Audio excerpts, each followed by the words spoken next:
বাজেটে আওয়ামী লীগের নির্বাচনী ইশতেহারের বরখেলাপ হয়েছে বলে মন্তব্য করেছেন নাগরিক প্ল্যাটফর্মের আহ্বায়ক ডক্টর দেবপ্রিয় ভট্টাচার্য। টিআইবি নির্বাহী পরিচালক ডক্টর ইফতেখারুজ্জামান মনে করেন, প্রস্তাবিত বাজেট দুর্নীতি সহায়ক ও বৈষম্যমূলক। দুপুরে রাজধানীর ব্র্যাক সেন্টারে নাগরিক প্ল্যাটফর্ম আয়োজিত সংবাদ সম্মেলনে এসব কথা বলেন তারা। অর্থনীতি এখন নানা সংকটে, মূল্যস্ফীতির চাপে সাধারণ মানুষ, বিশেষ করে জিনিসপত্রের দামে লাগাম টানা যাচ্ছে না। আছে ডলার সংকট, ব্যাংকে উচ্চ সুদ হার, বিদেশি ঋণের চাপও, সুশাসনের অভাবে ব্যাংকিং খাত সহ সরকারি বিভিন্ন প্রতিষ্ঠান।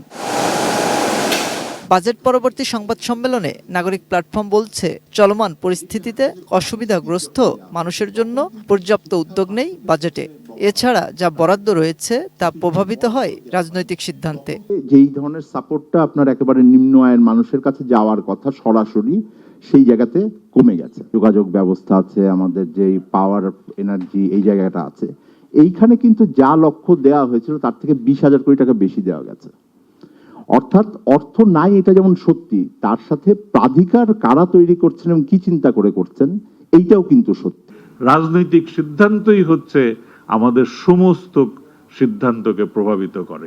ওই জায়গায় যদি সুবিবেচনা প্রসূত সিদ্ধান্ত না হয়, অদক্ষ লোক আসবে বা কম দক্ষ লোক আসবে, স্বচ্ছতার ঘাটতি থাকবে, ব্যয় সংকোচনের কোনো প্রতিফলন আমরা দেখতে পাই। ডক্টর দেবপ্রিয় বলেন, বাজেটে উল্লেখ আছে দুর্নীতির বিরুদ্ধে জিরো টলারেন্স নীতির। আওয়ামী লীগের নির্বাচনী ইশতেহারেও রয়েছে, তবে বাজেটে দেয়া কালো টাকা সাদা করার সুযোগ এ নীতির বিপরীত। 7ই জানুয়ারি যে নির্বাচনী প্রক্রিয়া হয়েছে, সেই প্রক্রিয়াকে সামনে রেখে বর্তমান শাসক দল যে নির্বাচনী ইশতেহার দিয়েছে, সেই নির্বাচনী ইশতেহারের প্রতি তারা বিশ্বস্ত থাকেনি। এই নির্বাচনী ইশতেহারের বড় ধরনের বরখেলাপ হয়েছে। বাজেটকে উচ্চাভিলাষী উল্লেখ করে টিআইবির নির্বাহী পরিচালক ইফতেখারুজ্জামান বলেন, বাজেটে দুর্নীতিবাজদের উৎসাহিত করা হয়েছে। এটি একটি উচ্চাভিলাষী ফাঁকাবুলির বাজেট। এটি হচ্ছে বৈষম্যমূলক বাজেট, সংবিধান প্রতিপন্থী বাজেট, প্রান্তিক জনগোষ্ঠীর জন্য অর্থহীন বাজেট। এখানে শুভঙ্করের ফাঁকি ভরপুর একটা বাজেট, এমন একটা বাজেট যেটা জবাবদেহীন প্রক্রিয়ায় বাস্তবায়নযোগ্য বাজেট। এটি দুর্নীতি সহায়ক এবং অনৈতিকতার বাজেট, স্মল বিজনেসের জন্য হোস্টাইল বাজেট।